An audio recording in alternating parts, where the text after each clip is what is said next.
All right, so I'm going to walk along here and just sort of walk and talk. Again, this is sort of the remaining piece of the Kinghorn. To pick up where we left off in the previous segment, so again, we had worked our way over there to the southeast to take a look at the original location for Longlac Station. So Longlac Station was moved just over here, so it was located kind of right in this spot here, right kind of at the Y between the two rail lines, so between the Kinghorn and the Caramat Subdivision. You can see that there is a little bit of a spur here, a couple of spurs off the Kinghorn line. These are just basically used for storage and things like that. So I'm going to walk along here and you can see the rails, and I'm going to tell you the story here. So essentially what happened with this was that, again, this rail line was built between 1911 and 1914 by the Canadian Northern Railway. It was going to be one of the final pieces in Canadian Northern's transcontinental ambitions. So the Canadian Northern Company got its start in Manitoba back in 1896. Basically, they bought up some railway charters and things like that. Their first big project was the construction of a line between the then city of Port Arthur, which is now Thunder Bay, and Winnipeg. And that line was constructed between, Luna's pulling me here, between 1899 and 1902.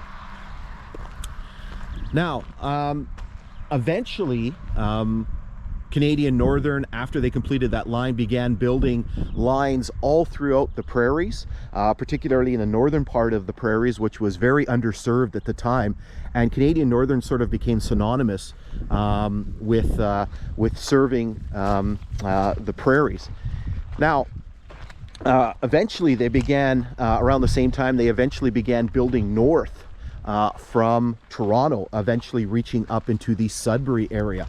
Now, around this time, Canadian Northern realized that in order for their railway company to be successful in the long term, they would need a transcontinental line. Now, the problem with that was Canadian Northern was very hesitant to build this line from the Sudbury area, specifically Ruel, where the end of steel was, and Port Arthur, because it was going to be very difficult and therefore very expensive. And so they looked at all kinds of different options, including a running rights agreement with Canadian Pacific, but nothing really kind of worked out for them. So eventually they were forced to build. And as I mentioned, construction started in 1911 and lasted through till 1914. So New Year's Day 1914, the last spike was driven. That actually happened just to the east of here at a place called White Otter, which I believe is still a stop, used to be anyway, on the rail line originally. Anyway, so the line opened for traffic in 1950. Now, unfortunately, shortly thereafter, the Canadian Northern Company began running into financial difficulties, and essentially that was because of two reasons. So first of all, construction costs, for example, building this section and then building through the mountains of British Columbia, and as well as pressures from World War I. And so by 1917, the company was essentially bankrupt and had to be taken over by the Canadian government. And in 1918, they were forced to merge or amalgamate, or whatever descriptor that you want to use, with a bunch of other Canadian government-owned rail lines, bankrupt rail lines known as the Canadian Government Railways. And that merger produced Canadian National Railways. Now, the nationalization process took 5 years, and that primarily involved the absorption of the Grand Trunk lines. Now, that's sort of very significant because kind of Grand Trunk plays kind of a role in how this all plays out, and in particular, this area here. So just north of here, so 30 miles north of here, is another rail line, or at the time was another rail line. So what had happened was, while Canadian Northern was building their rail line, there was another transcontinental rail line that was in the works, two sort of competing ideas. And so the Canadian government partnered with the Grand Trunk Company, and they built another transcontinental line. So Grand Trunk built everything Winnipeg West under the name Grand Trunk Pacific, and the Canadian government built everything Winnipeg East under the name National Transcontinental. Now, when CN took over, when Canadian National Railways took over the Canadian Northern and then eventually the Grand Trunk lines, and they had already controlled the National Transcontinental, one of the things they took a look at, there was a study that was done that there should be a link built right here, right from Longlac north to the National Transcontinental line at a place called Nakina.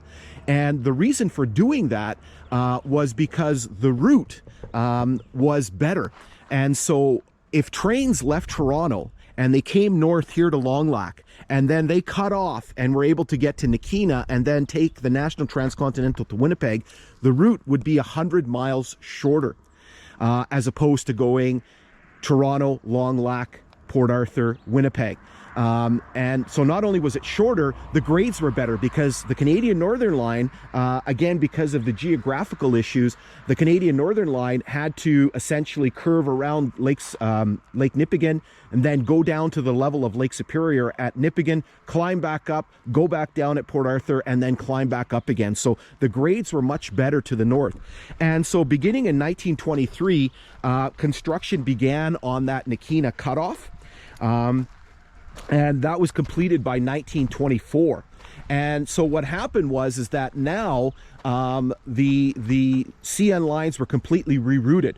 So originally, this line here was known as the Canadian Northern Longlac Subdivision, which ran from Hornepayne, again about 100 miles to the east, to Jellicoe, which is 49.7 miles exactly to the west. So what happened is that initially the line was renamed under Canadian National to the Canadian National Railways Longlac Subdivision.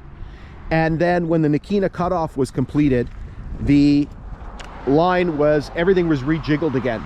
So the line from Hornepayne to here and then to Nakina became the Canadian National Railways Caramat Subdivision. And then this line became from Longlac to Jellicoe, became the Canadian National Railways Kinghorn Subdivision. So what I'm going to do is I'm actually going to flash up a few timetables here. So I'm going to show you one of the original Canadian National Longlac Subdivision timetables. I'm going to show you a Longlac Subdivision timetable. I'm going to show you a Kinghorn Subdivision timetable. And I'm going to show you the Caramat Subdivision timetable.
All right, so with the completion of the Nakina Cutoff, what that meant for this line, what it meant for the Kinghorn, was the Kinghorn was now relegated to secondary status. It was no longer the main line. And again, the main line, the Caramat Subdivision, is just right over there. So that's still the main line. And earlier there was a train that passed. There was a westbound that passed by. And maybe we'll get lucky and see something. So again, this line was relegated to secondary status. Basically meant that it was, you know, didn't see a lot of traffic. And so what ended up happening was the Kinghorn Subdivision continued to operate as such until 1960. In 1960, there was a major reorganization that happened with Canadian National. They adopted their modern logo, which you see today, and really restructured their company and things like that. And so one of the things that happened was they reorganized the lines, particularly in this area. So what ended up happening was the Kinghorn Subdivision was merged with the more westerly Dorian Subdivision, which started in Jellicoe and ran to Port Arthur, and the two lines were merged into one line from Longlac, so from here all the way to Port Arthur, which is now Thunder Bay, and the whole line became known as the Kinghorn Subdivision. And the Kinghorn continued to operate until 2005. Basically, there was only 2 trains a day, one in each direction, so the line was not particularly well used. It was mostly kept as a redundancy in case something happened to the main line, and trains could therefore be rerouted. And in 2005, CN decided that they no longer needed the Kinghorn, and so they decided to discontinue service on the line. And beginning in 2008, they began pulling up the rails, and that process was complete by 2010. All right, so to finish up today, what we're going to do is I'm actually going to show you a little bit of drone footage that we shot. You're going to be able to see, first of all, the Caramat Subdivision, so the still active main line, and then you're going to be able to see the Kinghorn, and you're going to be able to see this section here that we're taking a look at, that we've kind of walked beside, that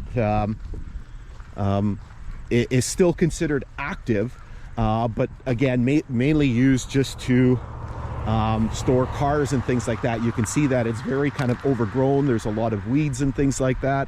And then maybe what we'll do is, to finish up, we'll stop on the highway here, and there's another little section over there that we'll take a look at, and you can still kind of see the telegraph poles and things like that alongside the grade.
All right, so we've moved a little bit farther ahead.